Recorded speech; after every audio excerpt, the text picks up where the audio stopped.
அனைவருக்கும் வணக்கம். 6ஆம் வகுப்பு 2ஆம் பருவம் இயல் 3 நம்ம வணிகம் பற்றியும் இலக்கணம் பற்றியும் படித்தோம் இல்லையா? அதற்கான மதிப்பீடு நம்ம எந்த அளவுக்கு புரிஞ்சு வச்சுருக்கோம், எந்த அளவுக்கு நமக்கு பயனுள்ளதாக இருக்குது அப்படிங்கிறத இந்த கேள்விகள் மூலமாக நம்ம தெரிஞ்சுக்கலாம். சரிங்களா? முதல் கேள்வி, துறைமுக நகரங்கள் எவ்வாறு அழைக்கப்படுகின்றது?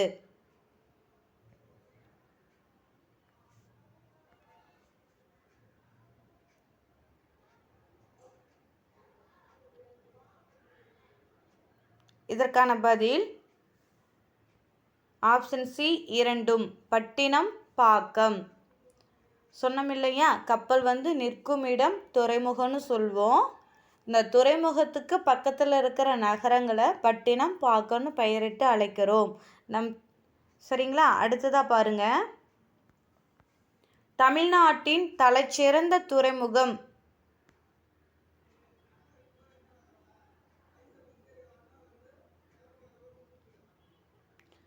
தமிழ்நாட்டின் தலைச்சிறந்த துறைமுகம் ஏது?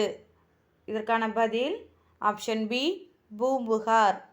தமிழ்நாட்டின் தலைச்சிறந்த துறைமுகம் பூம்புகார்.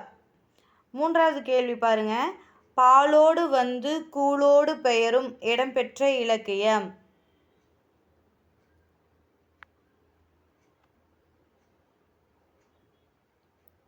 குறுந்தொகை. அதாவது முல்லை நில மக்கள் பால் கொடுத்துட்டு கூழ் வாங்கிட்டு போனாங்க. குறுகிய தொகை இருந்தாலே பாலும் கூழும் வாங்கிடலாம். குறுந்தொகை. நாலாவது கேள்வி பாருங்க, பொன்னோடு வந்து கரியோடு பெயரும் இடம்பெற்ற இலக்கியம்.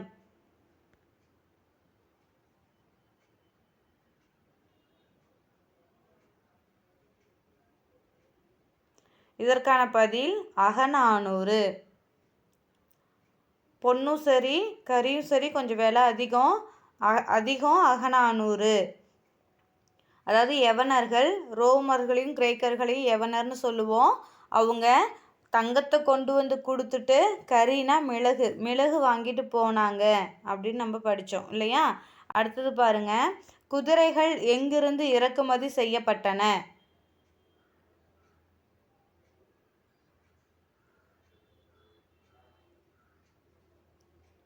இதற்கான பதில் அரேபியா. குதிரைகள் எங்கிருந்து இறக்குமதி செய்யப்பட்டன? அரேபியா. அப்புறமா ஆறாவது கேள்வி பாருங்க, பட்டு எங்கிருந்து இறக்குமதி செய்யப்பட்டது? இதற்கான பதில் சீனா. சீனாவில் இன்னும் என்னென்ன பொருட்கள் இறக்குமதி செஞ்சோம்? சீனாவில் இருந்து கண்ணாடி, கற்பூரம், பட்டு மூணுமே சீனாவில் இருந்து தான் நம்ம இறக்குமதி செஞ்சோம். அடுத்ததாக பாருங்க, ஏழாவது கேள்வி, தமிழ்நாட்டிலிருந்து ஏற்றுமதி செய்யப்பட்ட பொருட்களில் தவறானது. தமிழ்நாட்டிலிருந்து ஏற்றுமதி செய்யப்பட்ட பொருட்களில் தவறானது.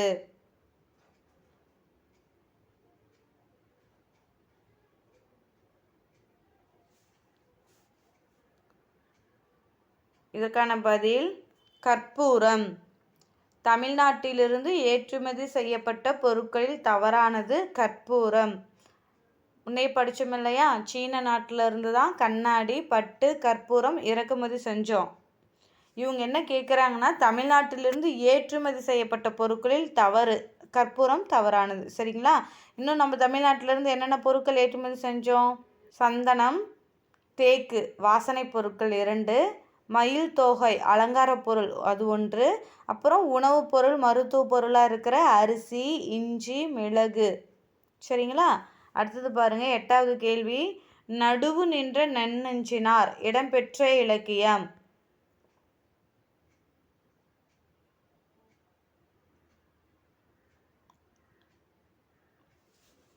இதற்கான பதில் பட்டினப்பாலை.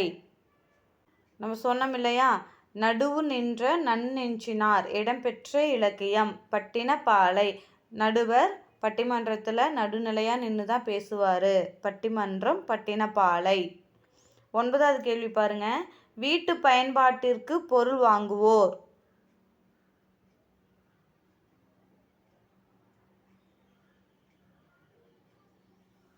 நுகர்வோர். வீட்டு பயன்பாட்டிற்கு பொருள் வாங்குபவர் நுகர்வோர், விற்பவர் வணிகர்.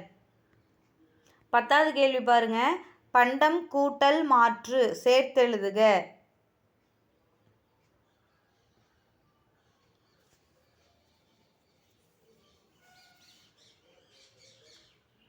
இதற்கான பதில் ஆப்ஷன் ஏ பண்டமாற்று.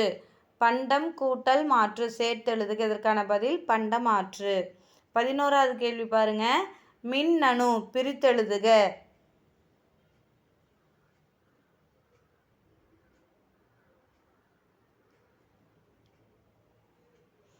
இதற்கான பதில் மின் கூட்டல் அணு, மின்னணு. 12வது கேள்வி. டெபிட் கார்டு தமிழ் சொல்.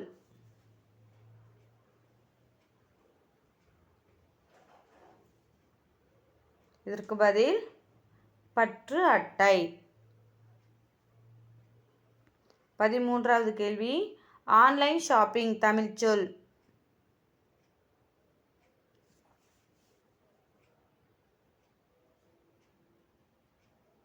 பதில் இணையதள வணிகம். 14வது கேள்வி. செக் தமிழ் சொல்.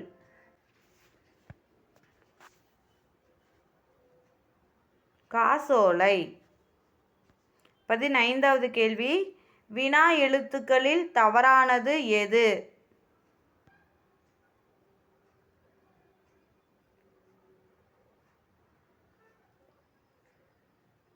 இதற்கான பதில் ஐ, ஔ.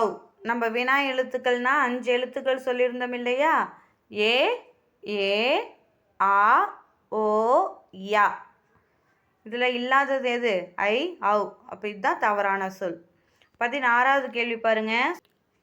சுட்டுத்திரிபு தொடர்பில்லாதது எது? இதற்கான பதில் உந்த. அதாவது சுட்டெழுத்துக்கள்னா ஆ, இ, ஊ சொல்லியிருந்தோம். ஊ பயன்பாட்டிலே இல்லை.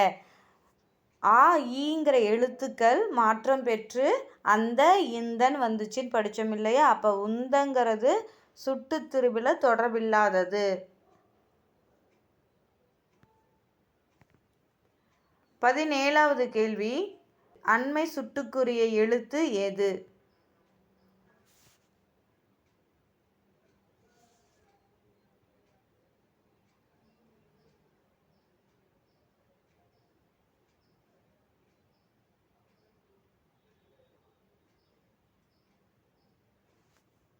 இதற்கான பதில் இ. அண்மை சுட்டுக்குரிய எழுத்து எது? இ. சரிங்களா? அருகில் உள்ளவற்றை குறிக்கிறதுக்காக இவன், இது அப்படின்னு சொல்லி நம்ம பயன்படுத்தியிருந்தோம். 18வது கேள்வி. கன்சூமர் தமிழ் சொல் எழுது.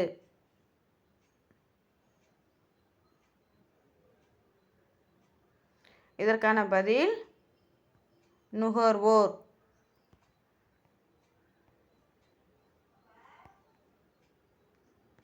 மெர்ச்சன்ட் தமிழ் சொல் சொல்லுங்க. இதற்கான பதில் மெர்ச்சன்ட் தமிழ் சொல் சொல்க. இதுக்கான பதில் வணிகர். 20வது கேள்வி. மொழி முதல் மற்றும் இறுதி வரும் எழுத்து எது?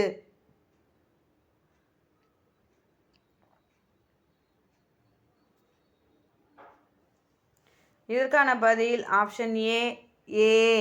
மொழி முதல்லையும் வரும் இறுதியிலையும் வரும். எடுத்துக்காட்டா ஏன், நீதானே. ஏன்கிற எழுத்துல முதல் எழுத்தாவும், நீதானே நே இன்கூட்டல் ஏ இறுதி எழுத்தாவும் ஏ வந்துள்ளது. மொழி முதல் மற்றும் இறுதி வரும் எழுத்து எதுனா ஏ. சரிங்களா? இதோட இதுக்கான மதிப்பீடு முடிஞ்சது. கண்டிப்பாக உங்களுக்கு ஞாபகம் வந்திருக்கும் நான் நினைக்கிறேன். பயனுள்ளதாக இருக்கும்னு நான் நினைக்கிறேன். சரிங்களா? அடுத்த வகுப்பில் உங்களை சந்திக்கிறேன். நன்றி.